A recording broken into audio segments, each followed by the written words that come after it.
Bismillahirrahmanirrahim. Assalamualaikum warahmatullahi wabarakatuh. Mari sama-sama kita mengatakan kita dan kita Al-Fatihah.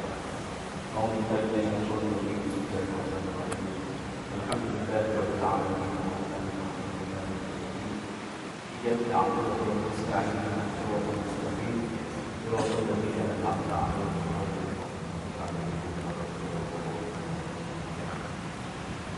Alhamdulillah rabbil alamin wal 'aqibatu lil muttaqin wa la 'udwana illa 'alal zalimin. Wassalatu wassalamu ala rasulillah karim sayyidina wa maulana Muhammadin wa ala alihi wa sahbihi ajma'in. Rabbi shrah li sadri wa yassir li amri wahlul 'uqdatam min lisani yafqahu qawli. Subhanaka la 'ilma lana illa ma 'allamtana innaka antal 'alim. Maaf yang dirahmati Allah Subhanahu wa taala. Berarti yang mana telah kita katakan berlepas kepada dengan ilmu tajwid ini, maka pada malam ini insya-Allah kita akan sama-sama berkongsi berkenaan dengan makhraj huruf. Makhraj. Kalau kita lepas kita belajar berkenaan dengan pengenalan mengenali ilmu tajwid, maka pada hari ini Allah akan sama-sama membahas sedikit berkenaan dengan makhraj huruf dan sedikit berkenaan dengan sifat-sifat huruf, yang mana negara ini adalah satu perkara yang seharusnya setiap orang menguasai.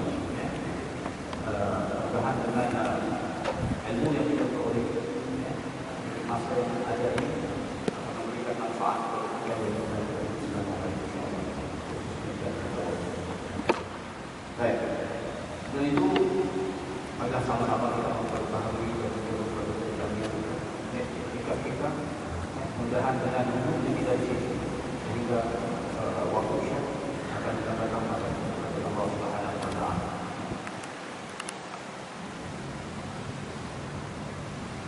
Tujuan yang dirahmati Allah Subhanahu wa taala menyentuh berkenaan dengan makhraj huruf. Makhraj huruf ataupun tempat keluar huruf. Makhraj, ya, makhraj. Makhraj itu sudah digunakan pakai dalam istilah dewan bahasa Indonesia. Makhraj, asal dari perkataan kharaja, tempat keluar. Makhraj keluar. Makhraj, tempat keluar, tempat keluar huruf. Yang mana setiap huruf daripada 28 huruf yang terdapat dalam Al-Quran itu mempunyai tempat keluar masing-masing, tempat khusus yang keluar. Jadi untuk melihat tempat keluar huruf ini terdapat 5 tempat utama. 5 tempat utama untuk makhraj huruf. Makhraj huruf.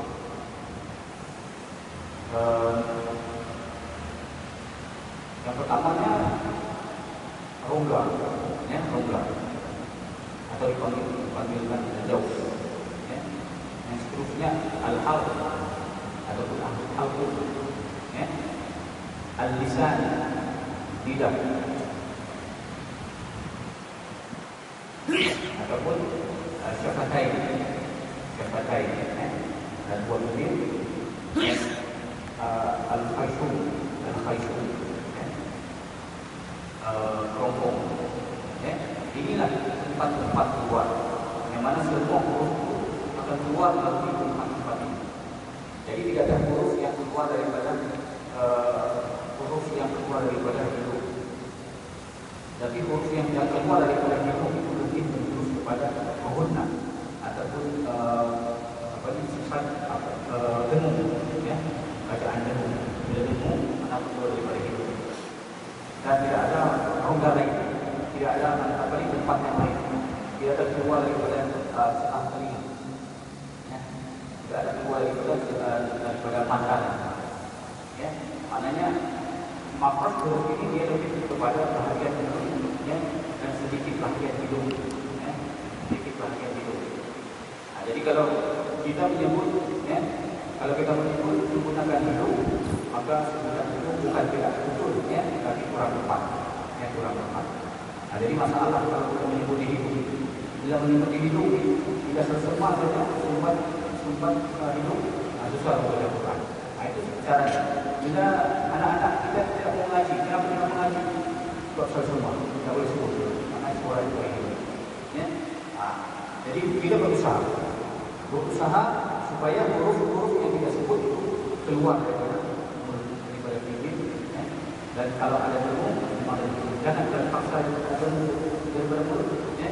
Sebab dengung itu memang daripada hidung, ya? Banyak huruf. Baik.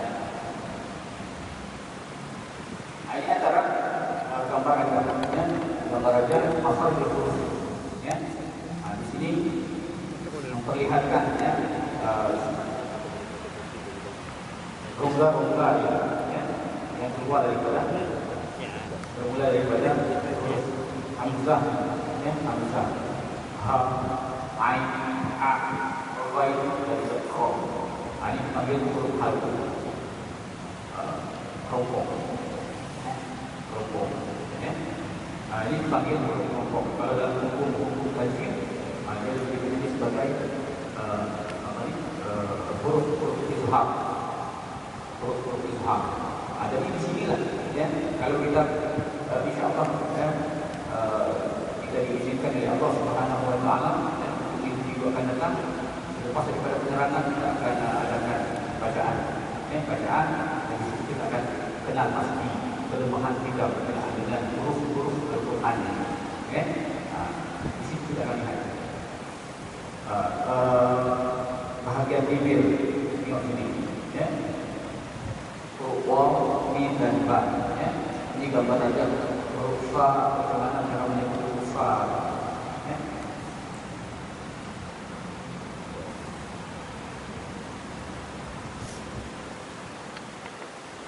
Ini pecahan daripada secara detail, ya. Huruf-huruf yang biasa kita sebut, ya. Tetapi kadang-kadang kita kurang ambil perhatian atau sebut saja betul, ya. Hari ini kita belajar, kita mengenal, ya, huruf itu dan di mana tempatnya, ya, supaya kita dapat melaksanakan ataupun menunaikan hak huruf itu sendiri, ya. Kalau huruf qad, bagaimana kita sebut? Nah, huruf qad. Kalau kita sebut dot, wala dot, bunyinya macam betul, ya, wala dot, betul. Tapi sebenarnya kita tidak melaksanakan, tidak menunaikan hak huruf itu sendiri. Huruf shin, ya, huruf zai, huruf lam, huruf ta. Kita baca, ya, idza zilzilat, idza zilzilat al-ardu zilzalaha, sama saja, ya. Akhirnya bila menggunakan kaedah imla'i, imla ini kalau kita sekolah agama, dia ada istilah, ada pelajaran imla.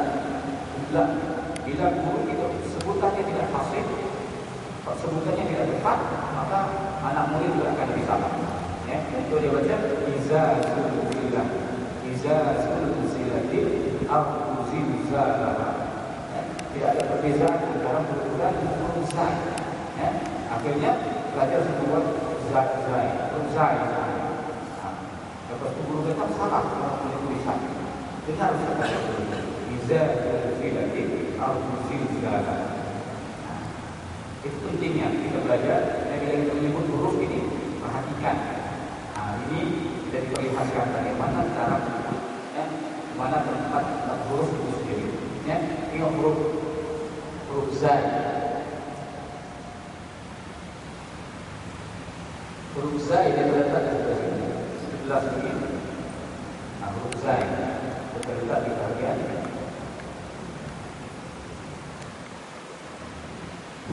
sini, ya. Ujung lidah bertemu dengan tengah zai. Berbeza dengan huruf zal. Huruf zal hujung lidah dengan hujung gigi dua atas, ya.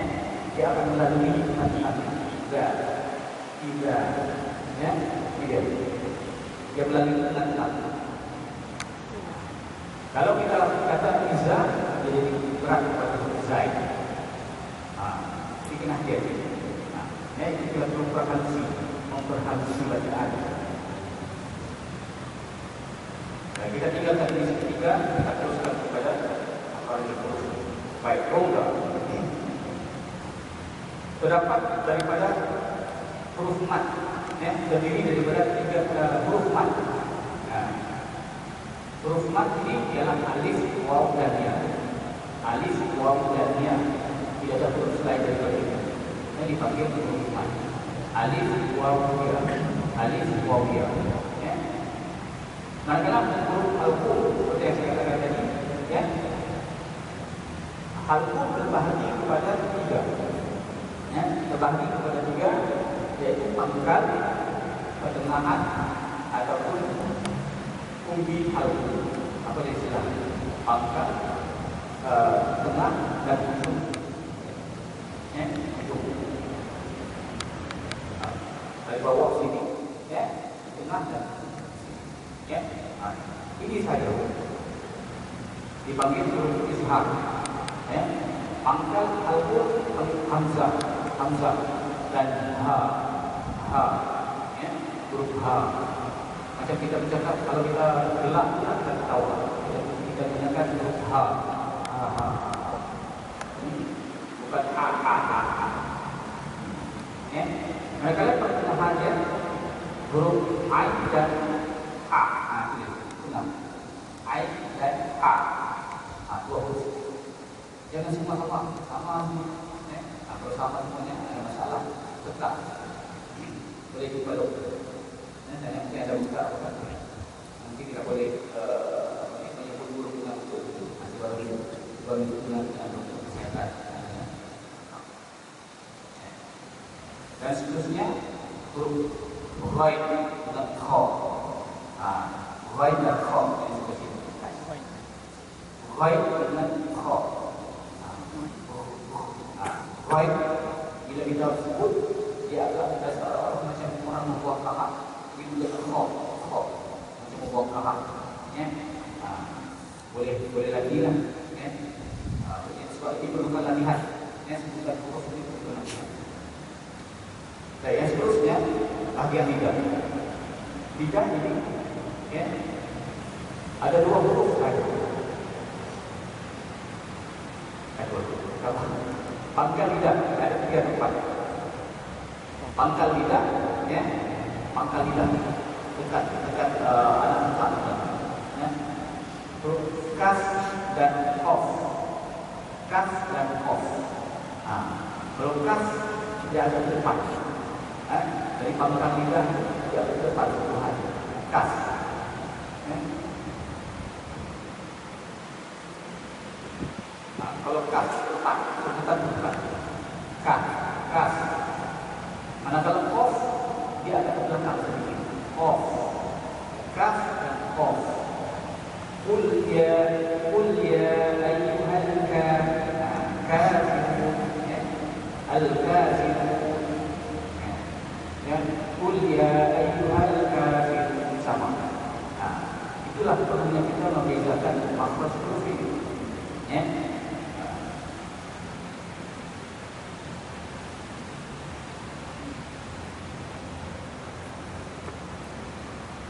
Dan yang seterusnya tengah lidah. Tengah lidah ini terdapat tiga huruf. Huruf jim, shin dan ya. Jim, shin dan ya. Tiga huruf. Ya. Jadi bila kita sebut jim ini, kita tidak menyentuh mana-mana. Tidak ke langit atas, tidak ke bawah, tidak ke tepi dan tidak ke hadapan. Jim, shin, ya. Ya. Dan seterusnya tempat yang ketiga bahagian lidah ini panggil tepi lidah. Ini huruf. Ya. Salah satu daripada kira-kira dia berdiri lidah kita ini salah satu dia mempunyai huruf kanan atau kiri. Qad. Ya. Kalau mau huruf kanan. Kalau sudah siap kebolehan itu sudah kiri, bekalkan sudah kiri. Tapi kalau mau coba dua-dua, tidak ada masalah. Perlukan صاد غير المغضوب عليهم ولا الضالين.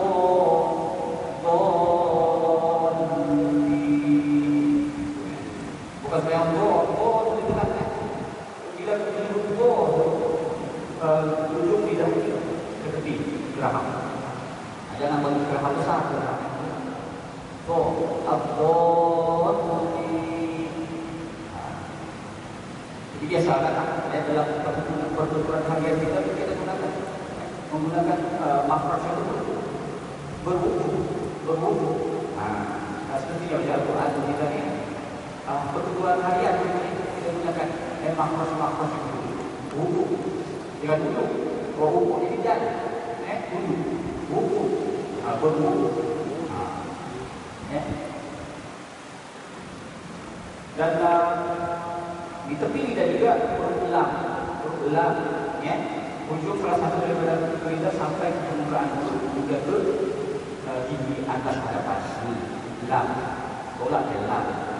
Kita boleh rasa lam. Kalau kot tepi, kalau lam hadapan, lam. Tapi dia tepi, kot lam, kot lam. Dan seterusnya ujung lidah, yang mana huruf yang keluar daripadanya ialah huruf nun, ujung lidah nun, ro, to, dal, ga, sod, zai, dal, si, zo, dan ta,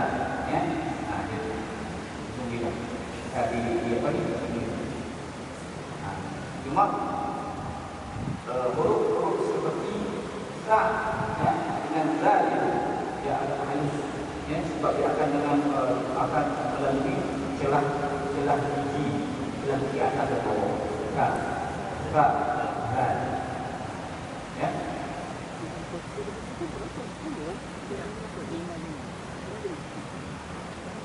Ini seterusnya bahagian dua bibir mulut, Dua bibir mulut ni huruf yang keluar huruf fa, pertemuan bibir mulut yang di bawah dengan dua gigi hadapan. Fa,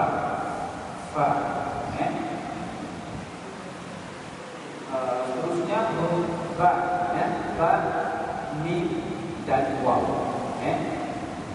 Dua bibir dibuka sedikit semasa melafazkannya. Ba dengan sebut ba.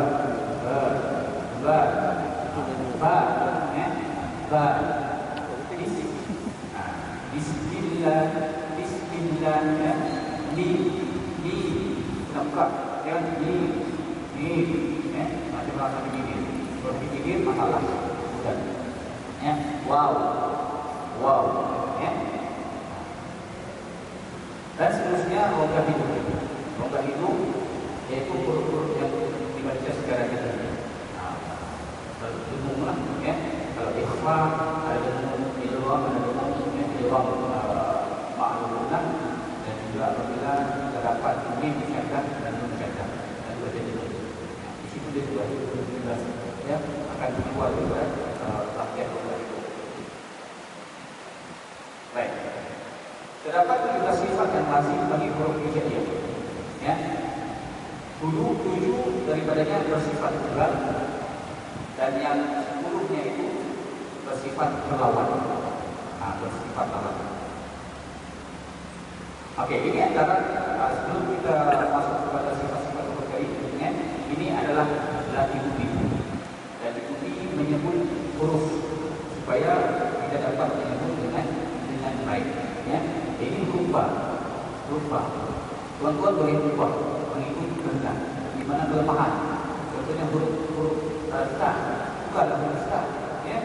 Baban wa libaban minal mu'mi mubaban iba. Kalau ada susah disebut huruf yang lain, bukan ya. Huruf ba bukan jadi huruf ain. A'am wa ni'am minal mu'mi mu'a'an mu'i'a.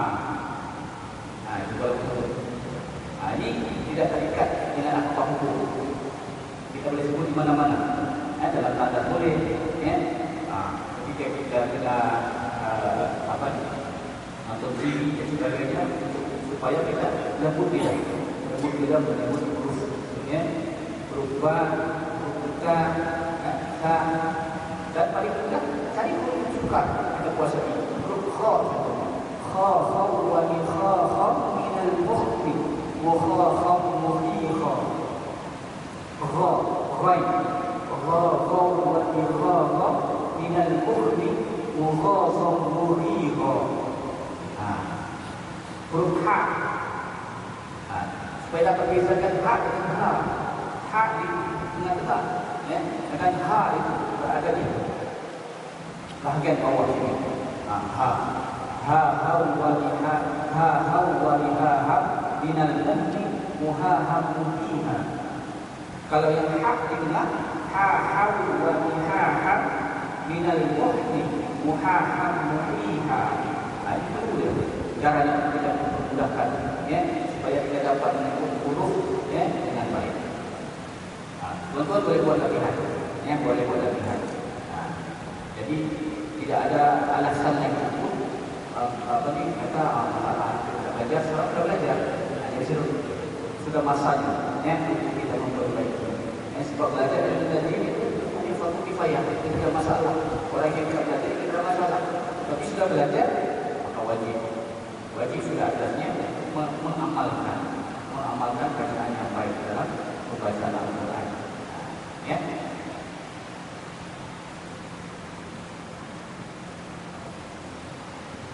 Oke, kita teruskan.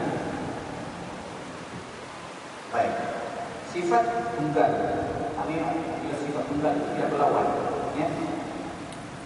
Di situ terdapat hukum, hukum qalqalah.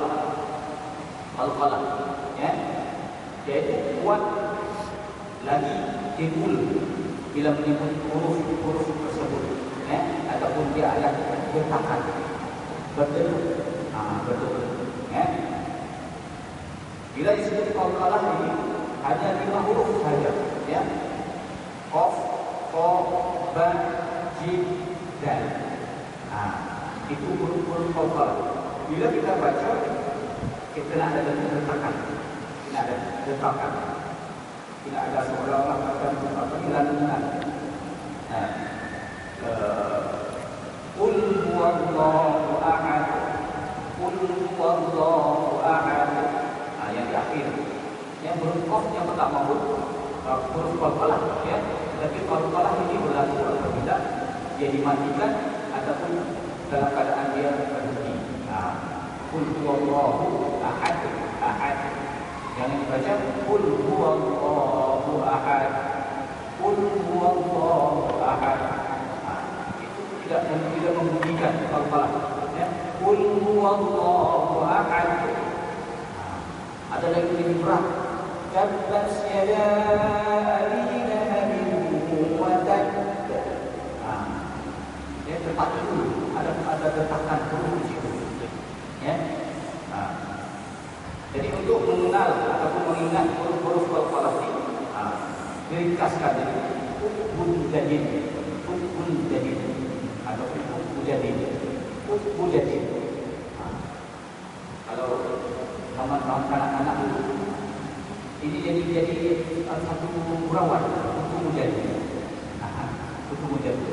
Tapi sebenarnya bukan itu. Jadi ingat hukun jadid. Qaf, ba, jim, dal.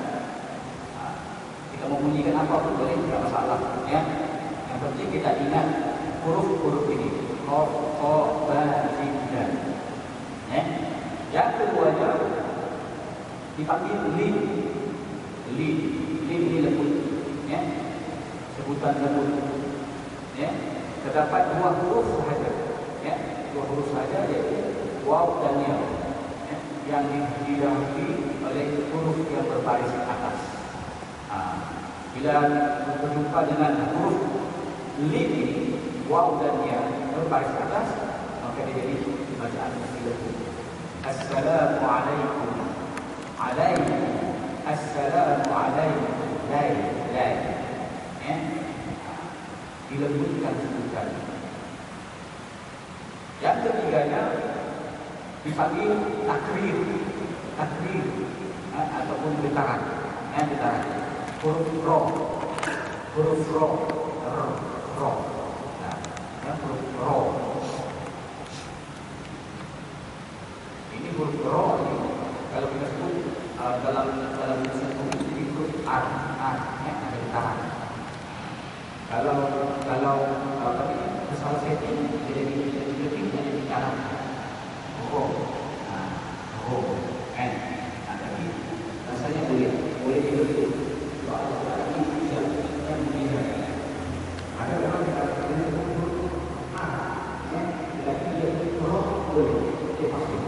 Dia jadi roh. Jadi untuk apa boleh? Ini macam roh. Roh, roh. Itu ya. Yang seterusnya dipanggil sofir, yang banyak dilarang, banyak ini. Ada lagi yang huruf, yaitu huruf zai, si, sod, zai, dua lagi zai. Si, sod. Kalau sofir, banyak ini.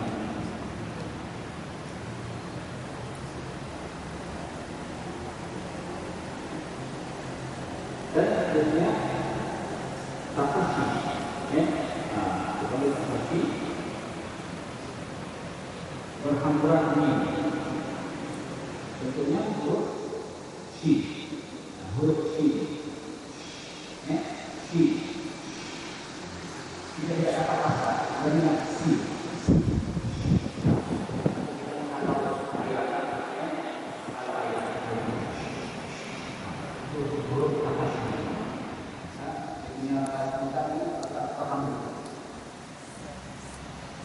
Dan seterusnya inhiraf.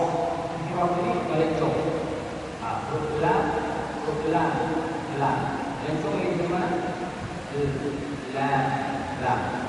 Ro. Dan ada juga di bahagian apa tadi yang huruf yang takrir. Ro itu masuk juga dalam huruf yang melencong. Ro. Ulang biro dan maka ulang biro dengan gerak biro dengan ro lalu apa ni lalu jadi o rak jadi e dia macam mana dia ulang biro ini jadi rak jadi ro ro. Dan yang seterusnya dipanggil istiqolah, memanjangkan makhraj itu. Po. Jadi bibir ni kena ikutlah huruf po, jangan dot, po.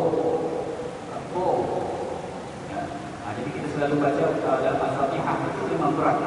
Yang berat iaitu dalam al-qon ini dipanggil 4 kali harfi mufakhal hukumnya, mad lazim harfi mufakhal. Mufakhal itu berat sebenarnya. Jadi kita tidak boleh menggunakan pepeh yang dalam bacaan itu. Waladolli. Kita dengar pun sudahlah. Okey. Jadi bila kita sudah tahu sifat huruf itu mana belum sempurna lagi. Huruf itu mesti dibaca. Kita punya bibir guna juga agak macam apa orang stop. Kan? Walau. Bukan apa ni? Itulah caranya. Jadi kalau kita selalu menyebut Al-Quran, huruf Al-Quran ini dengan sebutan yang baik, dengan sebutan yang betul, insya-Allah, orang yang selalu berkaji baca Al-Quran dengan cara yang betul, insya-Allah, Allah akan berikan kepadanya tidak dimakan tua. Tidak dimakan tua. Sebab dia banyak latihan mulut. Kemudian mulutnya buka dan mainkan. Tak perlu makan ikan hitam, gula hitam. Ya, tak perlu makan gula hitam. Orang putih dia makan gula hitam. Dan tujuan supaya orang pada dia kita sedar. Jadi dalam Islam ya, sudah ada petua untuk al-huda banyak masyarakat. Dan petua yang lebih baik lagi menyebutkan huruf-huruf Al-Quran itu dengan cara yang betul. Itu, ya. Dan seterusnya, di sini kita lihat berkenaan dengan sifat huruf yang berlawan. Sifat yang kuat semestinya lemah, yang kuat lawannya lemah. Isti'la, ya, bacaan huruf yang tinggi, ya, 7 huruf. Ada 7 huruf di situ, ya. Yang mana huruf-huruf ini bila disebut kena apa ini tekanan, ya. Kha, fad, jangan sod, bod. Semua huruf-huruf yang memang agak sukar, ya. Huruf lain, ya. Po, ya. Huruf qaf, ya. Dan huruf zod. Zo atau zo. Makna di situ dia punya sebutan itu untuk mengelakkan daripada huruf-huruf yang ringan tadi, ya. Huruf yang ringan ini yang bila disebut, ya. Bila kita huruf yang kuat ini bila kita sebut ringan akan lari daripada sifat yang sebenar. Dilawan juga dengan huruf sifat huruf istifal yang rendah, bacaan rendah. Huruf ka, kan? Bacaannya agak berlebihan, apa itu bersahaja saja. Huruf ain, ya. Zai, huruf mim bersahaja saja. Nun, ya, jim, waw, da, ya. Ha.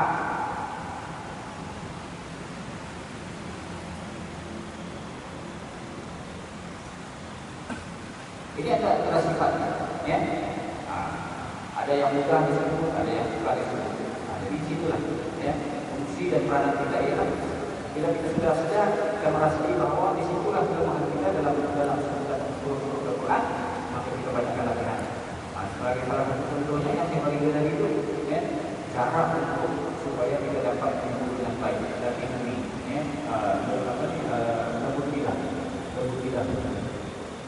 Dan yang seterusnya dipanggil jahar, ya,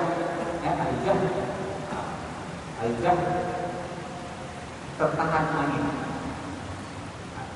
Lawan kepada hamas, bukan yang bukan hamas itu, ya. Sifat huruf itu, ya. Al-jah, huruf wa, ya, lam, ya, tahan. Apa lagi? Huruf qaf, angin ditahan, ya. Huruf ro, ya, tahan. Jadi sifat-sifat huruf ini, ya, jangan keliru, ya. Jangan kita sudah sering dalam karena itu makhraj ini sifat huruf, bukan makhraj, ya. Terusnya huruf ba, ya. Jangan ba. Sebenarnya bila kita menyebut ba, ada sedikit, ya, angin ditahan. Ba, bukan ba, ya. Ba. Itu biasa siapa? Itu anak-anak, ya, anak-anak yang baru mula bercakap pun, itu dia bercakap. Tapi sebenarnya bila kita menyebut ba, ya, jangan sebut ba. Sebab kalau kita halusi lagi sebutan ba, dia bukan jadi apa? BA bukan, ya. Dia agak-agak macam B. Ba, ya, tahan dia. Ba. Jangan pula jadi ba. Ba, jadi dia agak menjawabkan. Dan jadi menjawabkan. Ba. Habis ini dijawab. Bismillahirrahmanirrahim. Terusnya huruf qad, ya, qad. Angin ada di tahan, ya. Hamzah. Dan seterusnya lah dengan huruf-huruf yang sebenarnya yang disambung itulah huruf-huruf, ya. Dengan seterusnya lawan kepada huruf yang hari ini adalah hamas. ya, keluarkan alif. Fa, ha, ha, shin, ya, ta, keluarkan ta, ya, ha, ha, ya, kha, dan seterusnya. Sin, kaf, ta.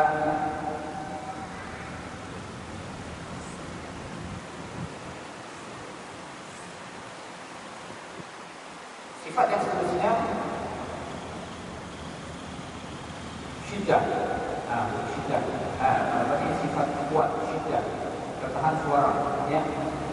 Ini dah banyak. Tidak agak keliru juga kan, macam kenapa pula yang ini huruf. Ini melihat juga kepada keadaan huruf itu, ya, keadaan huruf itu tadi. Dalam Al-Quran ini kita sebenarnya huruf itu tadi sebenarnya dia dimatikan. Ada dimatikan, ya. Jadi bila kita menyebut itu, pastikan huruf-huruf itu walaupun dia mati lebih jelas, ya, jelas disebut. Lawan pada sifat ini ialah rafau. Ya. Antara syiddah dan rafau ini terdapat 5 huruf: lam, nun, ain, mim dan ra. Ya. Dan seterusnya itbaq. Melekat lidah di langit. Melekat lidah di langit. Sod,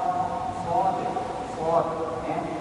Ko, ko, dia ada di langit itu, ya. Lidah ini ujung, tetapi yang ujung ya god, ya. Jangan bukan semestinya dia dekat. Kalau kita sebut pada itu, ya, kita sebut alat apa yang berikutnya, god. Kalau kita sebut god itu, yang kita lihat ejaan dia itu god, alif, dal, kan?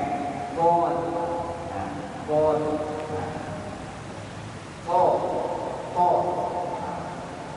dan seterusnya berkuat, ya.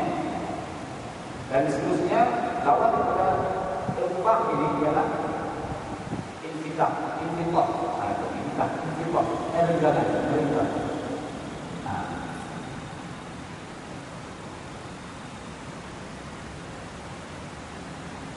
Okay. Ini huruf-hurufnya.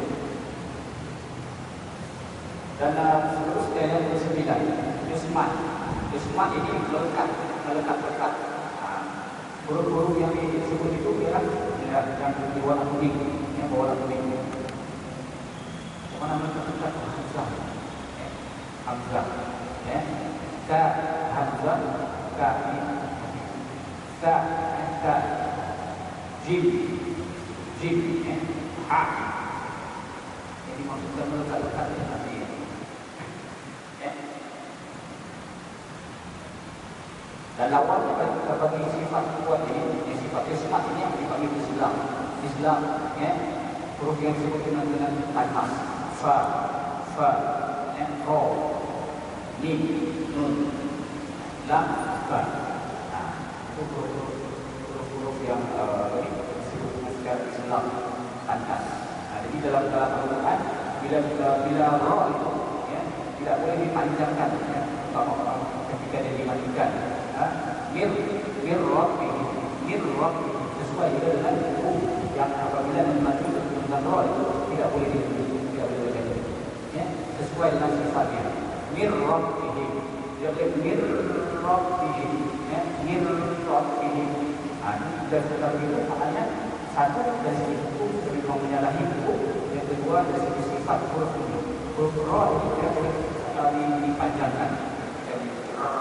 Mir Rabbihim, ya. Akhirnya itu saja untuk minggu ini, ya, berkenaan dengan sifat-sifat huruf, dan yang mana insyaAllah akan datang mungkin kita juga akan masuk kepada hukum tajwid. Jadi bersedialah untuk akan datang, ya. Ini hanya berkenaan dengan sifat dan makhraj huruf nanti. Juga akan datang kita akan masuk, insyaAllah kita akan masuk kepada hukum tajwid, ya, dan memerlukan kepada bacaan-bacaan bentuk, bacaan-bacaan bentuk. Jadi 2 minggu pertama ini biarlah relax-relax dengar saja. Mungkin memang agak boleh, ya, tapi insyaAllah akan sampai masanya nanti. Kita akan minta, ya, salah seorang, semua yang kalau boleh mampu, ya kita akan belajar orang-orang, ya, kita sama-sama memesan kelemahan-kelemahan kita. Ya. Jadi saya rasa itu saja untuk kali ini. Ya, mudah-mudahan kita diberikan kekuatan dari Allah Subhanahu Wa Taala dan dari kebenaran.